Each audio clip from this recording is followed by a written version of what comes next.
글로벌 경제에서 좀 우리 경제로 시야를 좁혀서 당장 우리의 과제들이 많잖아요. 고물가, 고금리, 또 경기 침체까지 정말 삼중고에 놓여 있다 이런 이야기를 합니다. 내년에 우리 경제는 올해보단 좀 나아질까요? 올해보다 어려워질 것 같습니다. 어, 올해보다 어려워질 것 같은데요. 네. 그 이유는 두 가지가 있습니다. 하나는 한국 경제는 여전히 모티베이션 원동력은 수출입니다. 그러면 수출이 살아나야 되는데 공교롭게 이게 업로드되는 이 시점에서 한국의 수출 증가율은 플러스 전환될 가능성이 높습니다. 고무적인 것이죠. 네. 그런데 환호할 게 아닌 게요. 네. 작년 10월 달부터 마이너스로 접어들었어요. 그러니까 기저라는 게 있는 거고요. 성장률은 당연히 지난해 10월부터 마이너스를 찍었으니까 올해 10월부터는 플러스 전환될 가능성이 워낙 높습니다. 근데 우리가 주목해야 될 건 뭐냐면요. 금액이에요. 금액이 그러면 늘어났냐라고 보면 여전히 작년의 고점 대비 30% 정도 하락해 있습니다. 감소해 있습니다. 네. 즉 볼륨 사이즈가 줄어든 상태에서 물론 모멘텀에 대한 기대가 있는 건 인정하나 그렇다면 V자의 반등에 대한 장밋빛 기대를 가져야 되는가에 대해서는 저는 여전히 시간이 좀 걸릴 것 같다.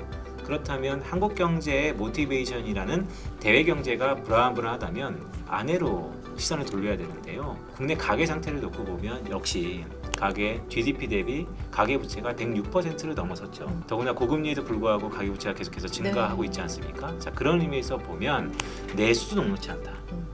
밖도 녹록치 않고 내수도 녹록치 않은데 미국 같은 선진국은 기초통화와 또한 재정정책에 대한 흐름으로 경제를 이끌어 왔었죠. 근데 소규모 개발 경제의 한국의 입장에서는 적자 재정에 대한 스킴도 선진국처럼 전폭적으로 쓰기 어려운 국면이기 때문에 그런 의미에서 보면 올해보다 내년이 과연 어떤 의미에서 하나하나 따져보면 좋을까에 대해서는 저는 아직 보이지 않는다. 대출 증가세가 고금리임에도 불구하고 계속 늘어나고 있다고 하잖아요. 네. 그러니까 부동산이 잠깐 바닥을 쳤다 바로 또 올라오는 이런 모습들을 보이면서 네. 여기에라도 지금이라도 뛰어들어야 되지 않을까 네. 하는 이런 심리가 결국은 반영된 게 이런 가계대출 증가로 이어진 게 아닐까라는 걱정이 들어요. 이게 정말 위험한 우리 경제의 뇌관으로 보고 계세요? 뇌관이라는 것은 정말 말 그대로 늘 터질 수 있는 하나의 폭탄을 안고 있는 시한폭탄. 것이죠. 네. 네, 뇌관이 계속해서 롤오버가 되려면요. 분모에 자리하고 있는 성장과 소득이 늘어나야 됩니다. 성장과 소득이 늘어날 수 있겠느냐에 보면 물론 뒷걸음치지는 않겠죠. 하지만 우리가 생각하는 추세보다는 더디게 늘어날 거다라고 본다면 이제 부채가 지금보다 문제가 될 수 있을 것 같습니다. 자, 아까 부동산 얘기하셨는데요. 내년도 부동산 매우 중요합니다. 왜냐하면 4월 달에 총선이라는 것도 있고 그 전후로 기준금리의 인상과 인하폭에 따라서 현재 부동산 가격의 향방과 심리가 달라지기 때문인데요.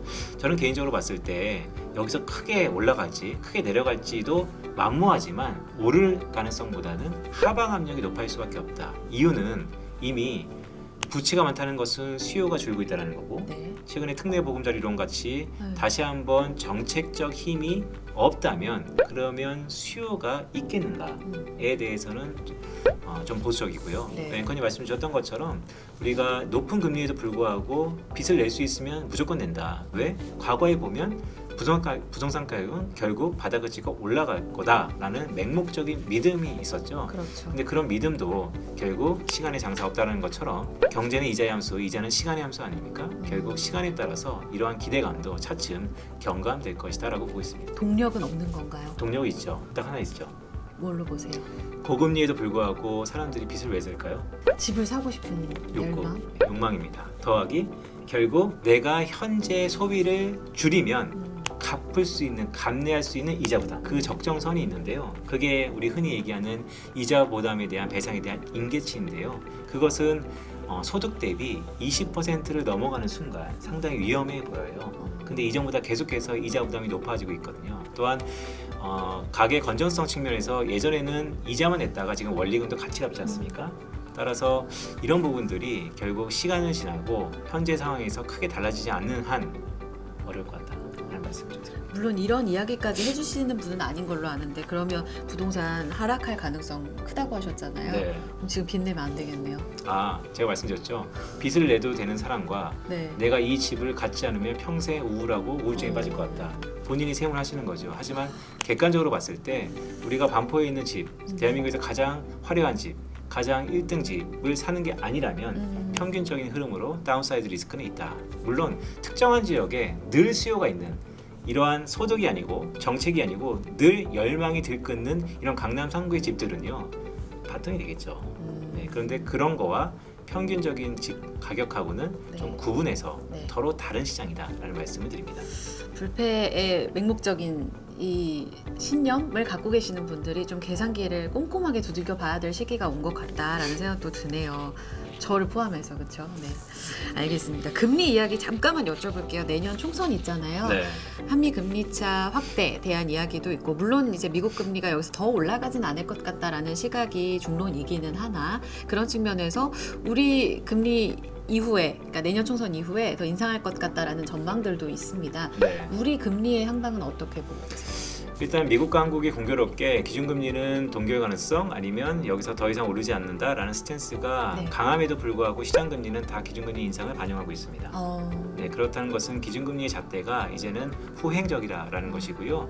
한국은행은 물론 여러 가지 변수가 있습니다. 네. 미국이 한 번 더 올리면 한국도 따라 올릴 수밖에 없을 것 같고요. 중동 이슈가 장기화된다면 한국은행도 울며 겨자 먹기로 기준금리를 올릴 가능성이 좀 높다라고 봅니다. 하는 총재가 꽤 오랜 기간 동결을 유지하고 있었죠. 거기에는 여러 가지 이유가 있지 않습니까? 네. 만약에 지금의 정책의 결자해지 측면에서 내년도에도 동결이 된다 하더라도 시장 금리는 어느 정도 상승 압력이 있을 것이다 라고 보고 있습니다. 근데 스태그플레이션 전망도 아까 하셨고 우리 네. 경제도 만약 여기에서 침체적으로 굉장히 안 좋아지는 경우로 들어가게 되면 네. 인하로 방향을 바꿀 수도 있다는 네. 이야기신 거잖아요. 네. 그렇게 되면 다시 한번 또 시장이 환호할 수 있는 포인트가 될 수도 있다고 보시는지 아니면 여기에서 크게 좀 타격을 받을 거라고 보시는지. 과거의 인하는 사후적으로 보면 환호할 만하죠. 왜냐하면 인하의 폭에 따라서의 가감은 다르겠지만 항상 인하 이후에는 자산 가격이 반등을 했으니까요. 하지만 인하의 과정이 되게 중요합니다. 인하를 왜 하는가? 결국 침체를 수반한 인하라는 것은 네. 일단은 자산 시장에 좋을 건 없습니다. 인하한 다음에 결국 자산 가격이 V자 반등을 했다. 하지만 V자 반등할 수 있는 그 시기에 주도주가 과거랑 똑같을 수 있는 것인가? 내 포트의 그 주식이 그대로 살아날 수 있는 것인가? 러프하게 얘기하면 확률은 반반이죠.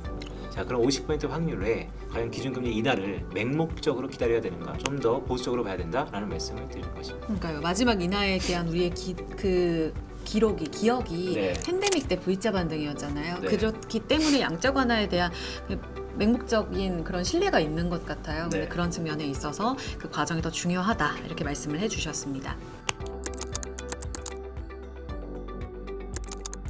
저희가 내수 이야기는 했잖아요. 네. 근데 앞서서 수출 교역 규모 자체가 줄어들고 있는 걸 봐야지 올해부터 10월에 플러스로 전환되는 기저효과에 우리가 함정에 빠져서는 안 된다라는 이야기를 해주셨어요. 근데 사실 올해 키워드가 중국의 이 락다운에서 벗어나는 리오프닝의 핵심이었잖아요. 중국 좋아져? 그럼 우리 대중국 수출 좋아질 거야 라는 기대감이 컸었는데 이 부분도 크게 반영이 안 되는 것 같아요. 제조업 지표, PMI 지수도 살짝 아쉽게 나오고 네. 중국을 기대하는 건 앞으로 큰 의미가 없는 건가요? 저는 중국은 중진국 함정에 들어갔다고 보고 있습니다. 즉 비용이 많아지는 시기에 중국도 접어든 것입니다. 차트를 하나 준비했는데요. 왼쪽 차트는요. 중국의 부채예요. 보시면 중앙정부, 지방정부, 또한 LGFB라고 해서 이건 지방의 공사 같은 개념인데요. 네. 부채는 전부 공사들이 들고 있어요. 지방에서 들고 있는 것입니다. 중국 경제에서 성장 모멘텀 중에 하나가 부동산 건설 투자입니다. 근데 그것이 제 역할을 못하면 중국의 경제에 대해서 바라보는 시각은 눈높이는 이전보다 절반으로 줄어들 가능성이 높습니다. 지금이 그런 국면이다라고 보고 있고요. 그렇다면 오른쪽 차트에 보시는 것처럼 과거 이런 위기가 2000년도 WTO에 가입한 이후에 늘상 있었습니다. 중국에서. 그럼에도 불구하고 중국 정부가 잘 해결해 왔습니다. 어떻게? 돈으로요. 그런데요, 그 돈의 효과가요, 코로나 이전과 이후가 좀 달라진 것 같습니다. 오른쪽에 보시면 이게 피지컬 멀티플레이어라고 해서 재정 승수입니다. 재정을 썼을 때 얼마나 경제 성장률을 이끌어올 수 있을까, 탄력도인데요. 화면에 보시는 것처럼 코로나 이전과 이후가 약 한 24% 정도 감소했습니다. 즉 어떤 걸 의미하냐, 중국 경제가 안 좋았을 적은 늘상 있었다. 특히나 부동산 쪽에 문제가 있었을 때 중국 정부가 대규모 재정 정책 부양으로 그것을 메이크업했었다. 이번에도 그렇게 하려고 노력하고 있다. 하지만 과거와 달라진 건 뭐냐면 과거보다 재정 승수가 25%가량 줄어들었다. 따라서 과거보다 25% 이상 돈을 더 써야지 과거랑 그래도 비슷하다. 부채가 많은 상황에서 돈을 계속해서 찍어낼 수 있는 것인가? 지금 달러 위안이 이미 7위안이 기본적인 저항선과 지지선의 높낮이에서 이제는 뉴 노멀 시대로 접어들었죠. 따라서 중국은 그렇다고 중국이 완전 리세션이 들어가는 거냐까지는 아니더라도 과거에 괄목할 만한 성장세에 대해서 기대가 만약에 있다면 희망 회로가 될 것이다라는 말씀도 조심스럽게 드립니다. 그럼 우리가 이제 대중국 수출에 대한 기대감을 좀 낮추고 우리 나름대로 화장품주가 보여줬던 것처럼 또 다른 대안의 이런 수출 회로를 찾아 나가야 된다고 보세요? 방향은? 말씀드렸던 것처럼 과거에 한 3, 4년 전만 하더라도 네. 중간적인 반도체가 안 되면 화장품과 뷰티에 대해서 좀 더 중국의 수출에 대한 기대가 있었는데요. 최근에 신냉전, 즉 글로벌 밸류 체인에서 중국을 완전히 배제하겠다라는 미국의 큰 선언이 있기 때문에 네. 과거처럼 중국과의 무역에서 한국의 성장 엔진이 대외적으로요 어느 정도 괄목할 만한 신장세를 나타낼 수 있을 것인가에 대해서는 저는 좀 보수적이고요. 그런 의미에서 한국 경제도 부정적으로 보면 이런 통과 의뢰 과정이 그러니까 한국 경제의 리모델링 아닙니까? 탈중국을 넘어서 이제는 인도라든지 아니면 베트남이라든지 더 나아가서 미국으로의 이런 수출 전선의 다변화가 견고하게 된다면 이전에 우리가 바라봤던 한국의 대외 경쟁력이 다시 한번 일어날 수도 있다. 그런데 애석하게도 그런 시기가 앞으로 6개월 안에는 벌어질 것 같지 않다라는 게 저희 의견입니다. 내년 너머로의 우리 경제 과제까지 이야기를 짚어주셨습니다.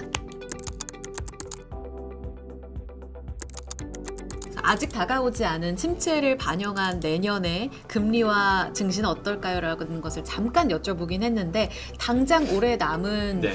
이제 4분기에 2달 네. 벌써 11월, 12월이잖아요. 맞습니다. 연말 산타랠리에 대한 기대는 완전히 접어야 될까요? 올해 아마 12월 중순 전후로 해서 네. 거래는 소멸될 겁니다. 네, 그래서 실제 거래할 수 있는 실제 기간은 한 5주 정도로 보고요.